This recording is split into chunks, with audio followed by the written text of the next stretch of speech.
Samajwadi party के मुख्य सचेतक आर के वर्मा जी हमारे साथ मौजूद हैं। बातचीत उनसे करेंगे विभिन्न मुद्दों को लेकर। सर, अनुराग ठाकुर जी का जो बयान आया है उसको किस तरह से देखते हैं? हनुमान जी को लेकर उन्होंने एक बयान दिया था कि सबसे पहला कदम अंतरिक्ष में अगर किसी ने रखा है वो हनुमान जी ने रखा है। तो उस बयान का आप लोग इतना विरोध क्यों कर रहे हैं? अनुराग ठाकुर का इतना विरोध क्यों नहीं? कोई विरोध नहीं कर रहे हैं। हम तो यही कहना चाहते हैं कि वो भारतीय जनता पार्टी की केंद्र की सरकार के केंद्रीय मंत्री हैं और हाँ रहे हैं, और हमारे प्रधानमंत्री जी विश्वगुरु भी हैं।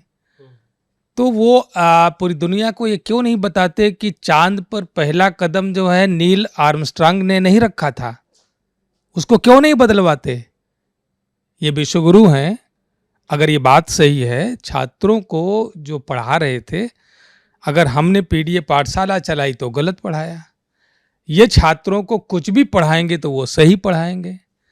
तो अगर इनको लगता है कि नहीं, हनुमान जी पहले चांद पर गए थे, अंतरिक्ष में गए थे, तो पूरी दुनिया को ये बात क्यों नहीं बढ़ाते? पूरी दुनिया के सिलेबस में क्यों नहीं डाला जाता, या भारत के ही सिलेबस में डाल करके तो पढ़ाएं। आज इनके इस तरीके के बयान से वैज्ञानिकता का लोप हो रहा है। जिस दिवस पर वह कार्यक्रम था जिसमें उन्होंने ये बयान दिया, उससे निश्चित रूप से वैज्ञानिकता को चोट लगी है, आहत हुई है। इसलिए मैं उनके इस बयान की जो है भर्त्सना करता हूँ। छात्रों को हमेशा जो है सही चीज़ें पढ़ाना चाहिए। इन्हीं लोगों ने पढ़ाया था कि हनुमान जी ने सूर्य को निगल लिया था।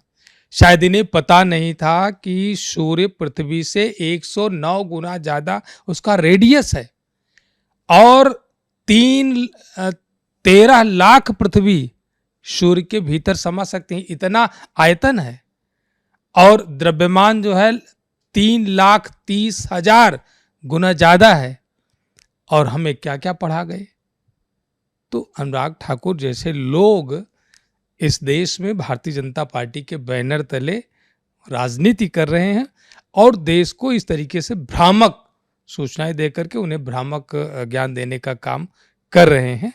तो निश्चित रूप से आप छात्रों के कार्यक्रम में गए थे, आप उनको वैज्ञानिकता से जुड़े हुए कार्यक्रम में गए थे, आप उनको वैज्ञानिक सोच पैदा करते। इस तरीके का बयान जो है वो भारत के संविधान के आर्टिकल 51A का उल्लंघन है। आर्टिकल 51A जो फंडामेंटल ड्यूटीज है, उसमें साफ साफ ये लिखा गया है कि it shall be the duty of every citizen of India to abide by the constitution, to develop scientific temper, humanism, social reform, spirit of inquiry. लेकिन ये अनुराग ठाकुर को नहीं पढ़ाना है।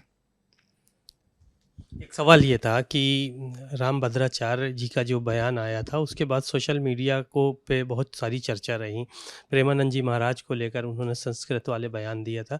जो ये सोशल मीडिया पे चीज़ें चल रही हैं, एक विवाद पैदा हो गया है नया, इसको कैसे देखते हैं? देखिए, प्रेमानंद जी महाराज जी की बातें तो मैं भी कभी कभी सुनता हूँ। मुझे ऐसा लगता नहीं है कि उन्होंने कोई गलत बात कही हो, लेकिन मैं रामभद्राचार्य जी को भी मैंने सुना। वो तो भेदभाव की भावना से ग्रसित संत हैं। उन्होंने ही तो बयान दिया था कि पाठक और न जाने कौन कौन से ब्राह्मण अधम हैं, नीच हैं। तो आज आज़ादी के इतने वर्षों बाद जब देश में भारत का संविधान का राज हो, और उस समय कोई एक संत इस बात को कहे कि फला नीच है, फला अधम है, तो ये तो संविधान विरोधी बयान है, संविधान विरोधी कृत्य है।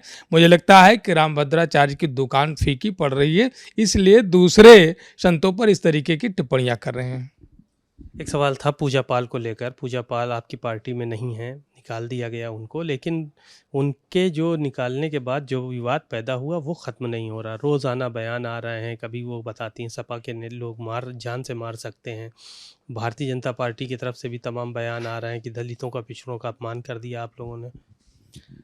देखिए, मैं तो सीधी सी बात मैं पूछना चाहूँगा कि जब उनका कोई सहारा नहीं था, उनके साथ कोई राजनीतिक दल नहीं खड़ा था, कोई राजनीतिक पार्टी नहीं खड़ी थी, उस समय माननीय राष्ट्रीय अध्यक्ष अखिलेश यादव जी ने उनको मदद करी और उनको टिकट देकर के उत्तर प्रदेश की विधानसभा में लाया। इससे बड़ी मदद और कोई हो सकती है क्या? लेकिन आज जिस तरीके की बयानबाजी दे रहे हैं, मुझे लगता है कि जो समाजवादी पार्टी की उदारता है, दरियादिली है कि किसी की गलती को माफ करके उसको सुधरने का अवसर दिया जाता है, तो शायद अवसर ना दिया गया होता जब उन्होंने व्हिप का उल्लंघन किया था। जब राज्यसभा के चुनाव में जो सदस्य समाजवादी पार्टी के टिकट पर जीता हो और व्हिप जारी हो, जो कि विधायिका की गरिमा को गिराने वाला है, व्हिप जारी है, और उस समय उन्होंने भारतीय जनता पार्टी के प्रत्याशी को वोट दिया, तो निश्चित रूप से विधायिका को गरिमा को गिराने वाला अनुशासनहीन का कृत्य था। मुझे लगता है कि उसी समय समाजवादी पार्टी को सभी विधायकों को निष्कासित कर देना चाहिए था, जिससे राजनीति में विधायिका में एक निष्पक्षता और जो संविधान हमारा जो कहता है, जो विधान हमारा कहता है, उसकी गरिमा बनी रहती। संजय निषाद अपने आप को जो है वो बयान दे रहे हैं कि हमको अगर भारतीय जनता पार्टी जो है वो नहीं दिल से एक्सेप्ट कर रही है तो हमसे गठबंधन तोड़ दे। देखिए, मुझे लगता है कि भारतीय जनता पार्टी गठबंधन की सरकार में जितने भी दल हैं, सभी छुरा लेकर के एक दूसरे के खिलाफ खड़े हैं, किसके पेट में घोंप दें। लेकिन सच तो यह है कि उनमें से किसी के पास इतना साहस नहीं है कि समाजवादी पार्टी का सामना अकेले कर सके। इवन ना ही भारतीय जनता पार्टी अकेले समाजवादी पार्टी से लड़ना चाहती है, और ना ही उनके घटक दल भारतीय जनता पार्टी से अलग होकर के समाजवादी पार्टी का सामना करने में सक्षम है। इसलिए उनकी मजबूरी है, ये प्रेशर पॉलिटिक्स है। चुनाव नज़दीक आ रहा है, उनको सीटें ज़्यादा चाहिए। बिहार में चुनाव आ रहा है, कुछ वहाँ भी हाथ फैलाएंगे कि कुछ हमें यहाँ भी सीटें दे दीजिए। ये प्रेशर पॉलिटिक्स है, बाकी उनमें साहस नहीं है कि भारतीय जनता पार्टी को छोड़ करके समाजवादी पार्टी के सामने अकेले लड़ सके। और दूसरी तरफ भारतीय जनता पार्टी में भी ये साहस नहीं है कि अपने घटक दलों को छोड़ करके वो समाजवादी पार्टी के सामने लड़ सके। एक आखिरी सवाल और है, राहुल गांधी लगातार बिहार में मेहनत कर रहे हैं, क्या लगता है कि राहुल गांधी का कद बढ़ेगा वहां पर और बिहार आप लोगों के पास आएगा, गठबंधन के पास आएगा? निश्चित रूप से बिहार इंडिया गठबंधन के पास होगा। अब तो पूरा देश जान चुका है कि किस तरीके से चुनाव आयोग के जरिए भारतीय जनता पार्टी की सरकार हमारे जो पीडीए का वोट है उसके वोट को चोरी कराने का काम करती थी, चोरी करा करके जीतती थी।